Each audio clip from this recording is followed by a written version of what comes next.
नमस्कार, मैं हूं श्वेता रंजन और आप देख रहे हैं गवर्नेंस नाउ का खास कार्यक्रम चेक्स एंड बैलेंसेस। आज का मुद्दा है देश की सेना में भर्ती से जुड़ा। केंद्र सरकार ने सैनिकों की भर्ती के लिए एक नई अग्निपथ योजना या टूर ऑफ ड्यूटी प्लान का ऐलान किया है। इसके तहत बढ़ते वेतन और पेंशन खर्च को कम करने के लिए कॉन्ट्रैक्ट के आधार पर शॉर्ट टर्म के लिए सैनिकों की भर्ती की बात कही जा रही है। इन सैनिकों को अग्निवीर कहा जाएगा। एक और जहां सरकार ये मान रही है कि इस योजना से उन युवाओं का सपना पूरा होगा जो सेना में जाकर काम करने की उम्मीद पाल के रखते हैं, वहीं इस स्कीम का ऐलान होते ही देश के कई हिस्सों में अगर हम देखें तो विरोध की आवाजें उठने लगी है। इस मुद्दे पर बातचीत करने के लिए इस वक्त हमारे साथ एक एक्सपर्ट पैनल है। मैं स्वागत करना चाहूंगी सबसे पहले मेजर जनरल सामी सबरवाल सर का। सर, आपका कार्यक्रम में स्वागत है। Thank you so much. और हमारे साथ जुड़े हैं कमांडर अरुण ज्योति सर, रिटायर्ड सबमरीनर हैं। डिफेंस एक्सपर्ट के तौर पर हमारे साथ जुड़े हैं रिटायर्ड एयर कमोडोर प्रशांत दीक्षित सर। और हमारे साथ बहुत ही सीनियर जर्नलिस्ट अशोक वानखेड़े जी भी हैं, उनका भी मैं स्वागत करती हूँ। अशोक जी एक बार सेना में भर्ती होते होते फिर उन्होंने अपना शायद मन बदल लिया था, तो उनकी भी राय जानेंगे। अभी थोड़ी देर पहले ये चर्चा हो रही थी। तो सबसे पहले मैं सवाल पूछना चाहूंगी सामी सर से ही, चूंकि आपका एक लंबा वास्ता रहा है सर। आप पहले तो एक ओपनिंग स्टेटमेंट के तौर पर पहला नजरिया आपका क्या कहता है? देखिए, the way I look at it, may be others may not agree with me on that. मैंने हमेशा बिलीव किया है कि change is a law of nature, और हमें जैसे जैसे समय गुजरता है हमें भी चेंज होना पड़ेगा, क्योंकि बहता पानी ही पी सकते हो, एक स्टैग्नेंट पानी को आप पी भी नहीं सकते। कंसेप्ट अगर देखा जाए तो एक जो लोएस्ट लेवल पर जो यंगेस्ट लॉट है, अगर उसके बीच में सर्टेन अमाउंट ऑफ फोर्स जो है वो अगर सिर्फ शॉर्ट ड्यूटी के लिए आती है, जिसमें से 25% जैसे कि गवर्नमेंट की पॉलिसी ने बोला है, जो आगे जाके रेगुलर उसमें होके मेन स्ट्रीम में आएंगे, और जिससे कि देखा जाए टेक्निकली एक अच्छा कंसेप्ट है कि फोर्स लेवल जो है हमेशा यंग रहेगा, और सिर्फ जो लोएस्ट लेवल ऑफ पिरामिड है उसी के बीच में हमारे पास वो कंस्क्रिप्ट होंगे जो कि सिर्फ छोटे 4 साल के पीरियड के लिए आएंगे। उस हिसाब से देखा जाए it's a very good concept. Only thing is we have to wait and watch कि इसकी इंप्लीमेंटेशन कैसे होती है, बिकॉज देयर आर, मतलब जो भी नई चीज होगी उसमें ट्रायल्स में कुछ ना कुछ सक्सेस रहेंगी, कुछ फेलियर्स रहेंगी। अरुण सर, आप अग्री करते हैं सामी सर की बात से? बिकॉज आपके ख्यालात, आप चूंकि सबमरीन से जुड़े रहे हैं, जब हम बात करें तीनों दल हैं हमारे जो देश में, अगर हम एक नेवी से जुड़े होने की बात करें तो आपका दृष्टिकोण इसमें क्या सेम है या बदल जाता है? मैं सामी सर से बहुत हद तक एग्री करूंगा इस बात पे कि change is the only constant, और जिस तरीके से हमारी वॉरफेयर, हमारी जियोपॉलिटिक्स बदलती जा रही है, उस तरीके से हमारी जो फौज है और जो आज की तारीख में हमारे जो लीडरशिप है फौज की, जो लीड कर रहे हैं हमारे को, उन्होंने ये डिसीजन जो भी लिया है ये बहुत सोच समझ के लिया होगा। It's a very strategic decision जिसको लिया गया है। इसके पीछे बहुत सारी प्रिपरेशन भी की गई होगी। अरुण सर, मैं जिस तरीके से मैं आपको रोक रही हूँ, लेकिन जब आप कहते हैं बहुत सोच समझ कर लिया गया एक डिसीजन है, तो जब भी, क्या आपको नहीं लगता ये एक फार्म लॉ की तरह है जो बिना सोचे समझे, बिना स्टेक होल्डर्स के राय जाने, बिना किसी पायलट प्रोजेक्ट के इसको अनाउंस कर जब कर दिया जाता है? So Prashant sir, how do you look at it? मैं मानता हूं कि बदलाव जीवन में आवश्यक है, लेकिन बदलाव सिर्फ बदलने के लिए मेरी समझ में कभी नहीं आया। जरूरत क्या थी? एक तरफ तो ये कहा जा रहा है कि इस नई व्यवस्था से पैसे बचेंगे, ठीक है, वेल पॉइंट ऑफ व्यू, लेकिन क्या साथ साथ देश की सुरक्षा को कोई मुश्किल आएगी? ये सवाल पहले पूछा जाना चाहिए। फौज जो हमने तैयार करी है वो देश की सुरक्षा के लिए है, और इस फौज को जो आप तैयार कर रहे हैं, आर्मी, नेवी, एयरफोर्स, तीनों में जाएगी। कुछ सर्विसेज का ओरिएंटेशन टेक्निकल है और कुछ का राधा फील्ड में है, लेकिन इनको मर्ज कैसे किया जाएगा, इन सवालों के उत्तर अभी हमारे सामने नहीं है। सिर्फ ये कहा गया अखबारों में कि पहले साल 30,000 रुपए और उसमें 21 हाथ में आएंगे और आखिरी साल 28,000 हाथ में आएंगे। ये एक हट के दृष्टिकोण है। तो इन दोनों दृष्टिकोणों को आपने मर्ज कैसे किया, ये समझने की बात है। Ashok sir, being a journalist, आपने भी एस्पायर किया था, लेकिन अगर आप आज 17 साल की उम्र के होते और आपके सामने ये कंडीशन होता कि आप 4 साल के लिए सेना में जा रहे हैं, एक युवा होते, आप क्या जाने को तैयार होते? श्वेता, मैं थोड़ा सा आपको एक बात करेक्ट करता हूं कि मैंने मन नहीं बदला था आर्मी में जाने का। मेडिकल में मैं अनफिट हो गया था। मैंने कहा मैंने नेवल एविएशन के लिए सोचा था, और फिर स्पाइना बायोफ्लूइड LVS 5 मैंने 2 बार अपील भी किया, अपील में भी वो रिजेक्ट हो गया, इसलिए मैं ज्वाइन नहीं कर पाया। और मेरे जीवन का सबसे बड़ा रिग्रेट है, क्योंकि 10 साल की उम्र से जो आदमी सैनिक स्कूल जाता है और जिसे इंडियन फोर्सेस के लिए ही तैयार किया जाता है, अंत में वो एक पत्रकार बन के रह जाता है, तो वो कहीं ना कहीं खींच जीवन भर साथ में रही। हाँ, अब आता हूं हम अपने सब्जेक्ट पे। इस सब्जेक्ट पे देखने की कई चीजें हैं। सब कहते हैं कि चेंज निरंतर जरूरी है, लेकिन चेंज फॉर व्हाट, ये देखना जरूरी है। चेंज अच्छे के लिए या चेंज बुरे के लिए? चेंज करने के लिए चेंज की जरूरत नहीं है, और कोई भी चेंज करने के लिए सारे पॉइंट ऑफ व्यू से उसको देखना जरूरी है। 2014 तक, 14 से ज्यादातर मैं देखता हूं, या उसके पहले भी, जब एक बहुमत की सरकार आई जिसके पास प्रचंड बहुमत था, उसने हमेशा तुगलकी डिसीजन लिए, चाहे नोटबंदी के हो, चाहे GST के हो, कई जगह पे। तो फार्म लॉस का आपने नाम लिया। मैं फौज में चेंज की खिलाफ नहीं हूं, फौज में निरंतर चेंजेस होने चाहिए, मैं मानता हूं इस बात को, क्योंकि वॉरफेयर बदल रहा है। फौज में 2 प्रॉब्लम्स है, एक तो टेक्निकली हमें बहुत साउंड होना चाहिए, टेक्निकल ज्यादा होना चाहिए, क्योंकि अब टेक्निकल फौज की लड़ाई हो रही है। और दूसरी बात, एक यूथ चाहिए, लेकिन यूथ कौन सा चाहिए? जो यूथ अनसर्टन हो, जिसको 4 साल की एक चिंता भड़कती हो, जो जवान मरने के लिए आगे आता हो और जिसको अपनी जान की कीमत नहीं हो, बस देश के लिए मर मिटना है। ये 4 साल के टेन्योर के लिए नहीं होगा। उसे 4 साल के बाद उसकी क्या है? आपने कभी सोचा, चौथे साल में जिसको 40,000 की तनख्वाह बताई जाती है, जिसके हाथ में कोई 28,000 कुछ हाथ में आएगा, लेकिन कहने के लिए तो 40,000 है, जब वो फौज से वापस निकलेगा तो मिनिमम 40,000 की नौकरी तो चाहेगा। यदि वो फौज से निकलने के बाद उसको कोई पेंशन नहीं है, कुछ नहीं है, एक 12 लाख का अमाउंट उसके पास पकड़ा दिया, आज के डेट में 12 लाख की औकात क्या रहेगी? आप यदि देखेंगे इन्फ्लेशन का रेट से, तो 12 लाख इज अ पीनट।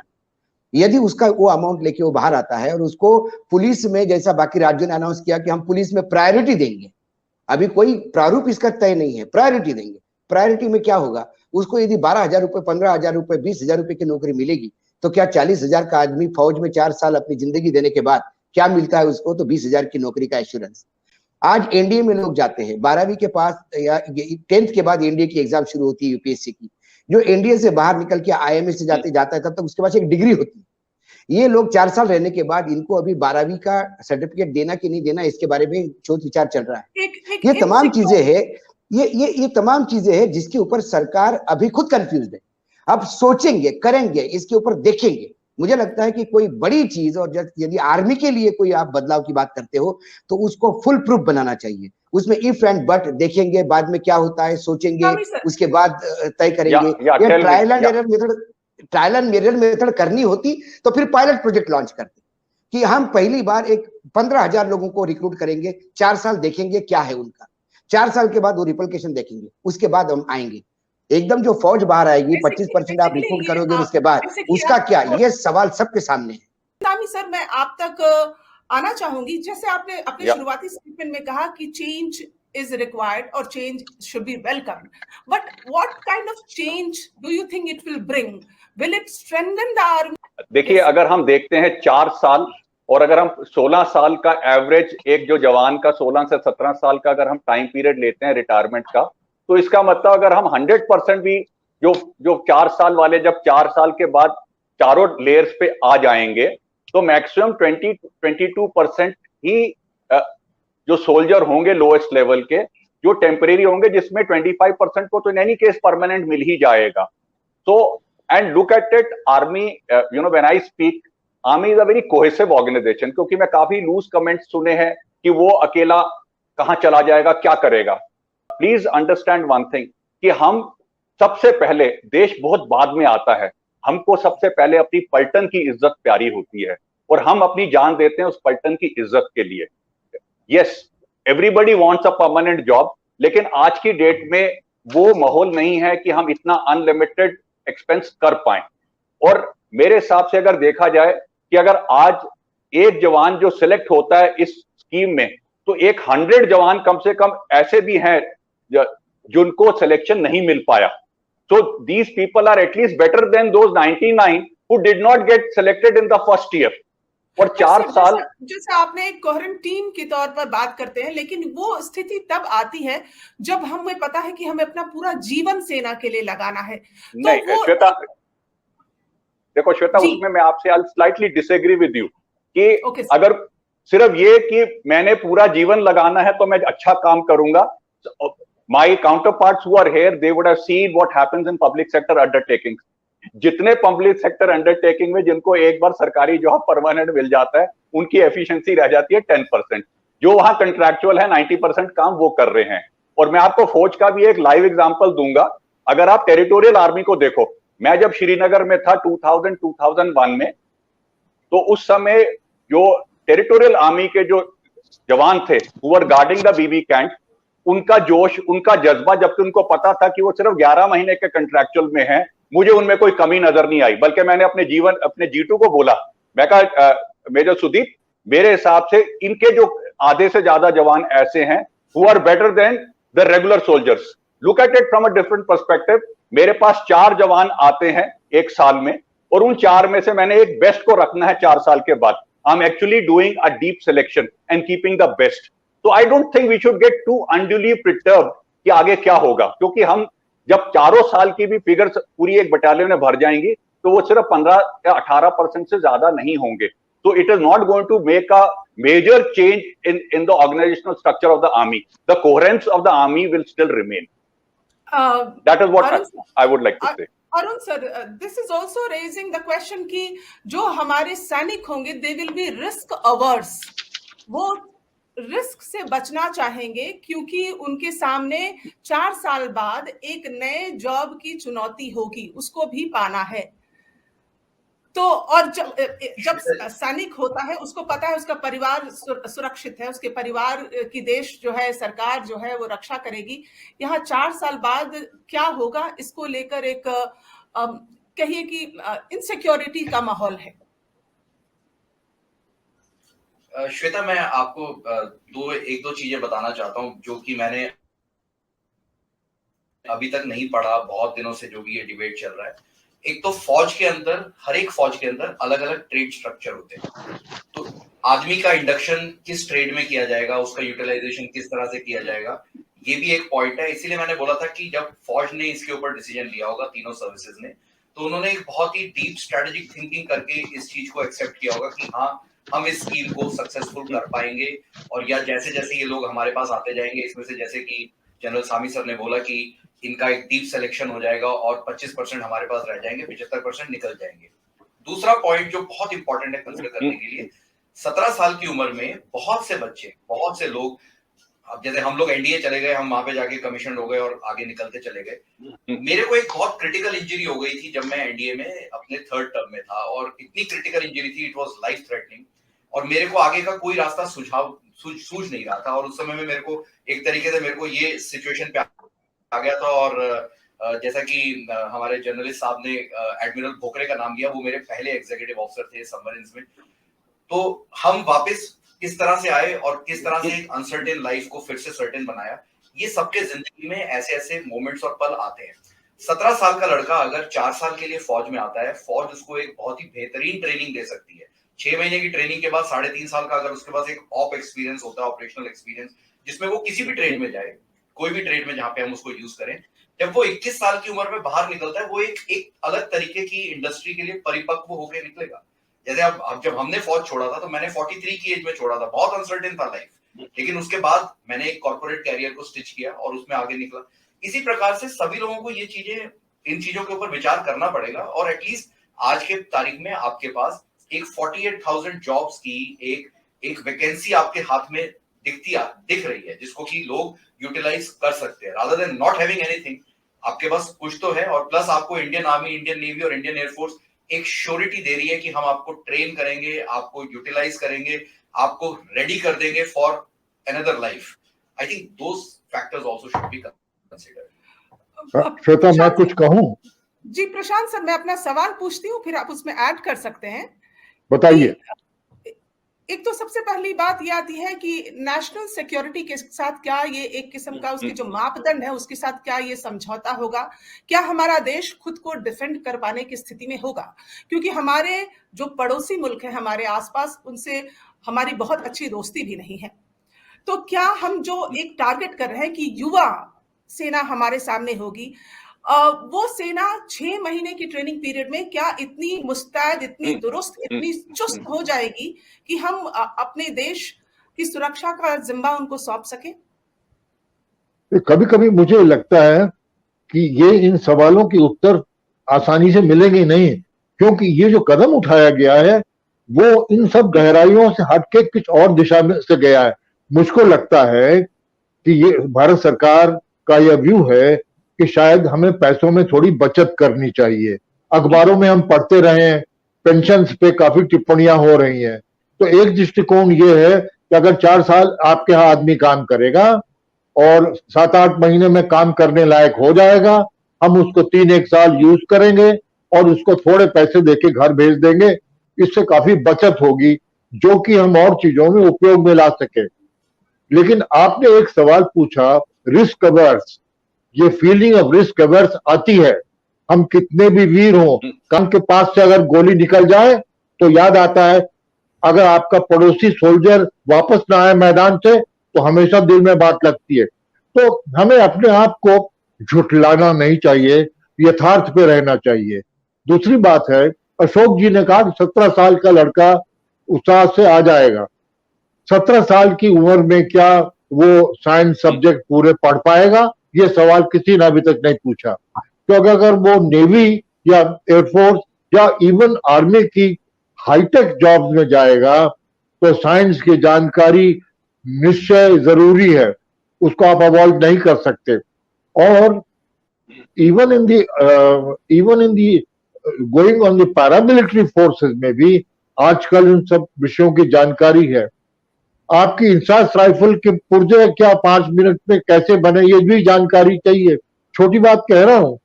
तो मेरा ये कहने का अर्थ है, क्या सरकार ने इन निश्चय करने के लिए ये पहली दिशा ठानी कि हम क्या चाहते हैं? ये जो युवा पीढ़ी की आप बात कर रही हैं, अभी भी जी आर्मी, नेवी, एयरफोर्स में और पुलिस में भी जो नए जवान आते हैं युवा पीढ़ी के होते हैं, वो वृद्ध लोग नहीं लिए जाते। एयरफोर्स में मेरे ख्याल से 19 साल या 18 साल, 18.5 साल की उम्र में लोग आते हैं। कमांडर अरुण मिल से नेवी में भी उसी उम्र में ही लोग आते हैं। आर्मी का जो जवान है, पहले बॉयज की स्कीम होती थी, वो बढ़ के आ गई। तो ये जो युवा पीढ़ी का उदाहरण दिया जा रहा है, ये मेरे दृष्टिकोण से उचित नहीं है और वो दिशा नहीं दिखलाता। लेकिन आपका मुख्य सवाल ये है, क्या ये 50,000 सैनिक 4 साल की सेवा उसमें क्या देश की सुरक्षा कर पाएंगे? हाँ, अगर हमने उनको मौका दिया हमारे रेजिमेंटल सिस्टम में मर्ज होने के साथ और दूसरे फॉर्मेशन के साथ काम करने में और स्टैंडर्ड ऑपरेटिंग प्रोसीजर्स को परफेक्ट करने में, तो जरूर काम आएंगे। और ये कहा जाता है कि एक बेसिक ट्रेनिंग 6 महीने में खत्म हो जाती है और ऊपर से 3 महीने की ट्रेनिंग आपको आवश्यकता होती है for your specialized area of work. For example army में गनर या और उदाहरण भी हैं।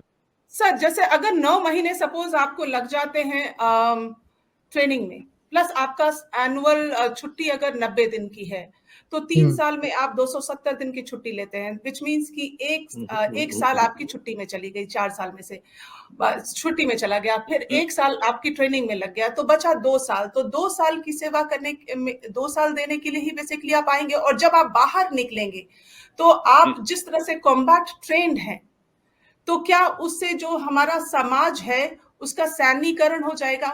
3 महीने की है। पहले तो उन्होंने 12 वीक की ट्रेनिंग बोला है, तो पता नहीं ये अभी ये बहुत सारी चीजें अनक्लियर है। अभी तक अनाउंस तो की है और हमारे यहाँ जैसा कि होता है कि जीएसटी का अभी तक फॉर्मेट तय नहीं हुआ। हर जीएसटी मीटिंग में नए नए रूल आते हैं, वैसे ये मुझे लगता है कि हर साल हर रिक्रूटमेंट के बाद नए नए रूल आएंगे। लेकिन मेरी बेसिक कुछ सवाल है, मेरा इसमें दो पॉइंट ऑफ व्यू से सोचना है। एक आप फौज की दृष्टि से देख रहे हैं, मैं एक समाज की दृष्टि से देख रहा हूं। अभी सर ने कहा, जो नेवी में है, उन्होंने कहा कि मैं बाहर आते से मुझे कॉर्पोरेट सेक्टर में बड़ा जॉब आ गया। बिल्कुल, आर्मी में या नेवी एयरफोर्स में कमीशन या नॉन कमीशन ऑफिसर्स होते हैं। जो कमीशन ऑफिसर्स होते हैं वो जैसे ही रिटायर्ड हो जाते हैं, बड़े बड़े कॉर्पोरेट सेक्टर में उनको ऑफर आती है, क्योंकि कोई ना कोई पहला आपका सीनियर किसी ना किसी कॉर्पोरेट सेक्टर में है। कोई महिंद्रा में आपका ऑलरेडी आप जिसके अंडर काम कर चुके वो है, आप जैसे रिटायरमेंट होने जाने के बाद उसको बोलते हो कि सर आई एम फ्री, वो बोलता है कम एंड ज्वाइन महिंद्रा। ये एक सिस्टम चल रहा है। लेकिन नॉन कमीशन ऑफिसर मैंने कभी भी किसी कॉर्पोरेट सेक्टर में बड़े लेवल पे नहीं देखा। वो बेचारा अल्टीमेटली सिक्योरिटी सिस्टम तक ही और सिक्योरिटी गार्ड तक ही सीमित रहता है। ये एक दो बेसिक फर्क है। ये जो 45,000 का लॉट हर साल जाएगा, ये नॉन कमीशन में होगा, ये कमीशन नहीं है, नॉन कमीशन होगा। दूसरी बात, सर ने कहा कि 16 साल 4 साल, ये कह रहे हैं वैसे भी 16 साल का टेन्योर होता है। मैं मानता हूं 16 साल का टेन्योर होता है, लेकिन 16 साल के टेन्योर के बाद मरने तक आपको पेंशन की एक गारंटी है। ये बहुत बड़ा साथ होता है।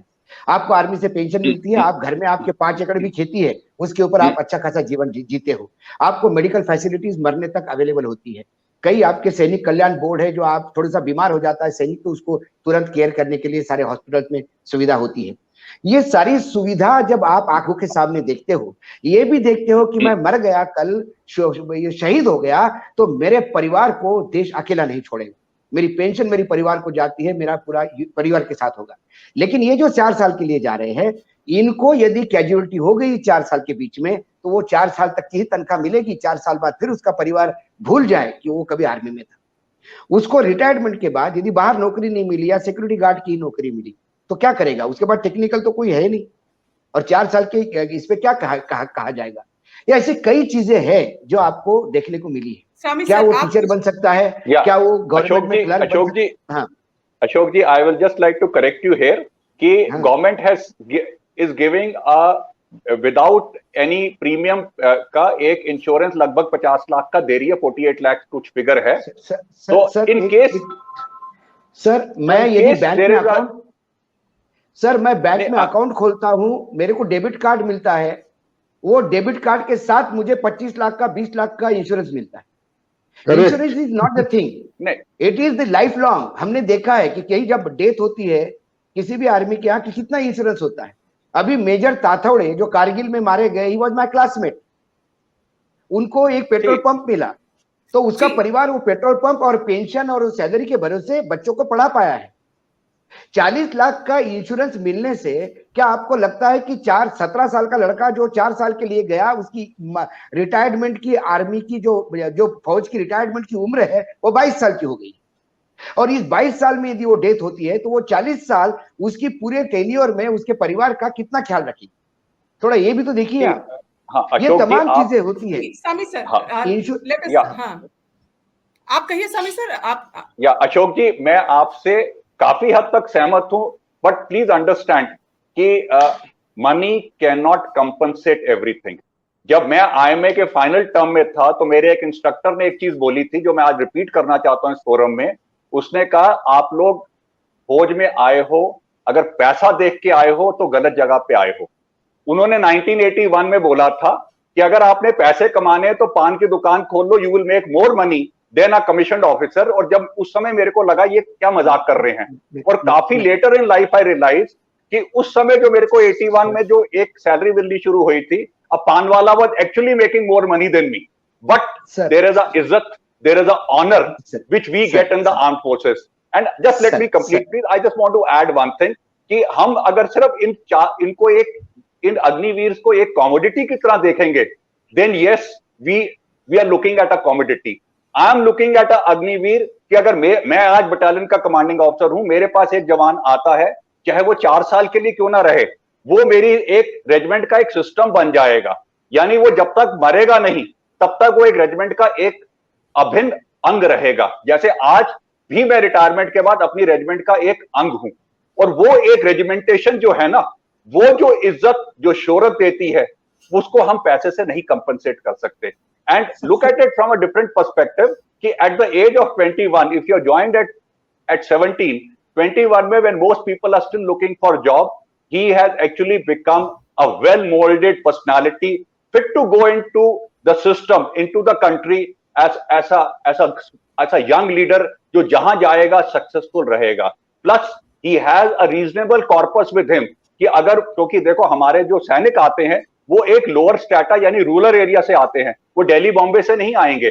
वो अगर अपने घर के आसपास जाकर अगर if they want to do some entrepreneurship also with this kind of money they can actually do it and they can live a very independent life. कल मेरी एक Sir, बहुत just a minute. I think you misunderstood me. You misunderstood me. No, It is not all about money. I accept it is about honor. But after retirement, there is a surety of bread and butter that is called pension. There is a surety of health services which Indian rural area doesn't have absolutely. क्योंकि People go for that. That is a minimum guarantee. I am not talking about money. I am talking about the minimum guarantee. That guarantee is not there. Now you are talking about the corpus of 12 lakh rupees, out of which 5 lakh 2,000 is his own money. Government adds 5 lakh 2,000, 10 lakh 4,000. Rest of the interest that makes 11 lakh 75,000 rupees. Now 11 lakh 75,000 rupees you can get loan from any bank under the various schemes of startup and various schemes of innovation, the rural, ST, SC, and whatnot, Prime Minister Rozgar, you can get that. Money is not a problem, sir. The problem is that the man who has served army for 4 years, he would look for a respectable job outside. He won't be a peon in the because he is well trained. Now he don't have a job. He will be peon in the company. He will not, because you are taking him to a particular higher level of every army has an ego. That particular level you are taking him, and after 4 years you are just leaving him all alone. I agree, the battalion is always there, but if he joins a Sikh regiment, will Sikh regiment call him? After 4 years of his retirement, he joins as a peon and you tell him that we have a function, you come down. It will not be there, sir. That is the basic practical problem which I am talking about. Dikshit sir, Shweta, actually मुख्य सवाल आपने खुद उठाए कि अगर वो 90 दिन की छुट्टी लेकर हर साल जाएगा तो काम कब करेगा.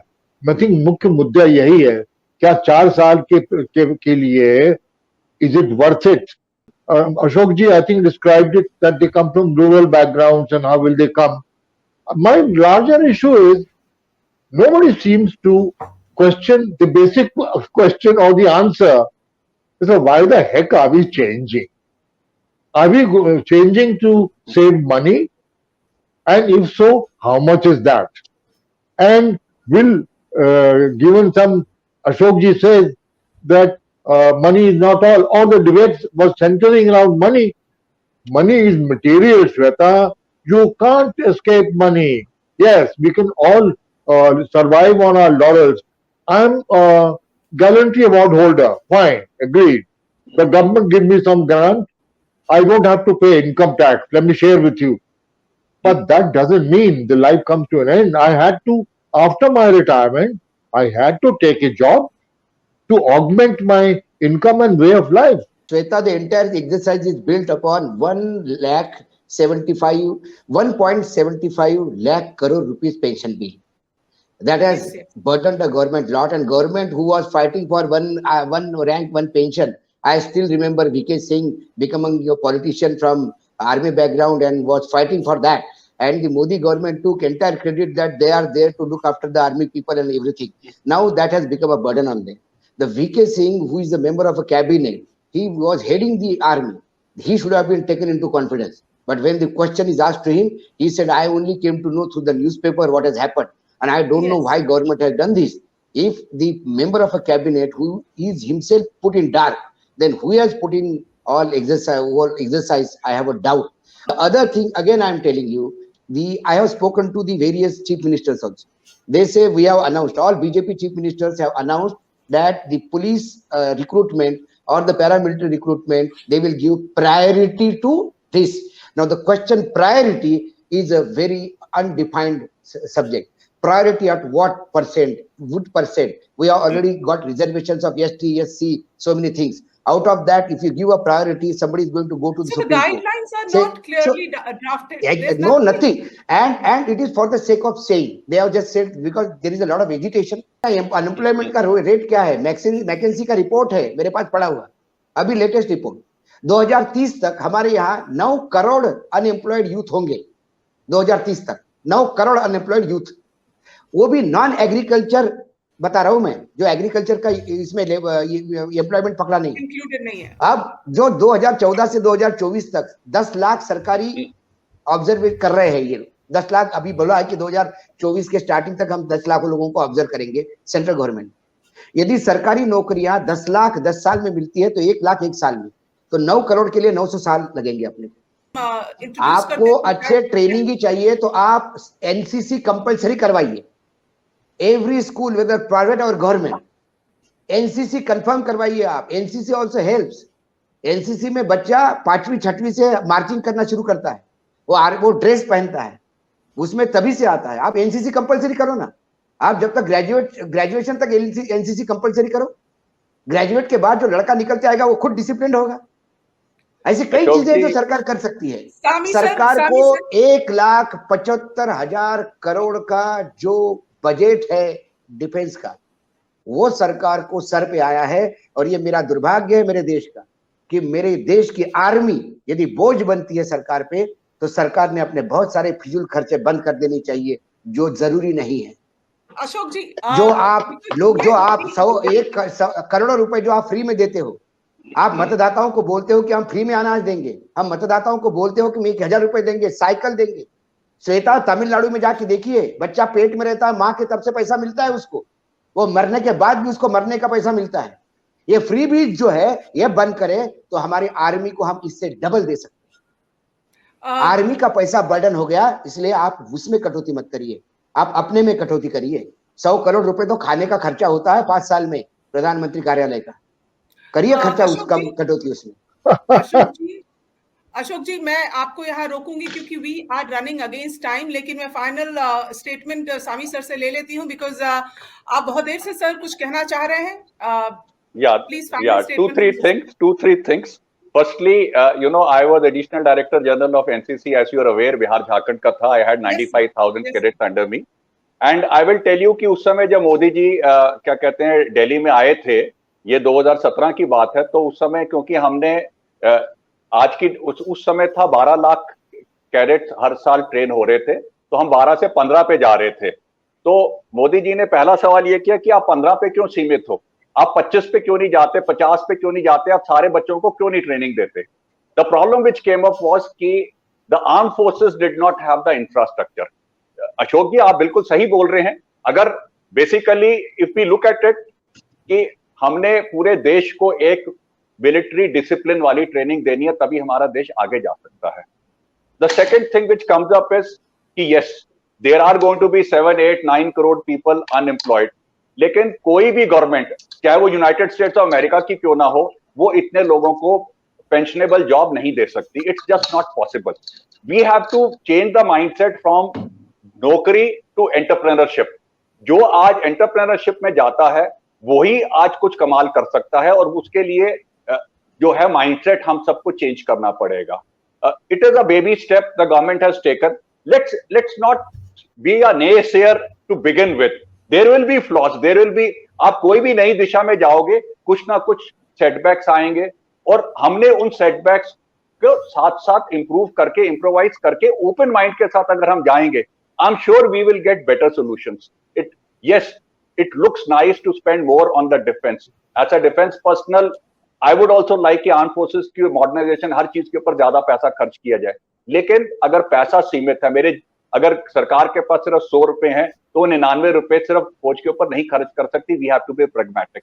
We have to find a middle way out. So the thing is, let us look at it positively, let us support it, and wherever there are flaws, drawbacks, that is where we must give constructive comments and help the system to overcome it. And trust me, there'll be a lot of people जो join करेंगे, वो सिर्फ इस चीज के लिए join करेंगे कि यार सारी जिंदगी मेरे साथ एक रहेगा कि मैंने फौज में सर्व किया है। जैसे मैंने कई लोगों को देखा, यार मैंने एनडीए में जाना था, सब कुछ हो गया था, मेडिकल में रह गया, या मेरे माँ बाप ने मुझे जाने नहीं दिया, and they are at very high positions and they still feel कि जनरल साहब कि we should have been in the army. लेकिन ये 4 साल लगाने के बाद एक कम से कम वो ये कह सकते हैं कि यार मैं 2 राजपूत के साथ 4 साल मैंने गुजारे हैं and they were the best period of my life. I will sum it up there. Thank you so much for being a part of the show. Very insightful discussion. Thank you so much to all the guests. Thank you, Shweta. Pleasure interacting with you all. Thank you so much. Bye bye.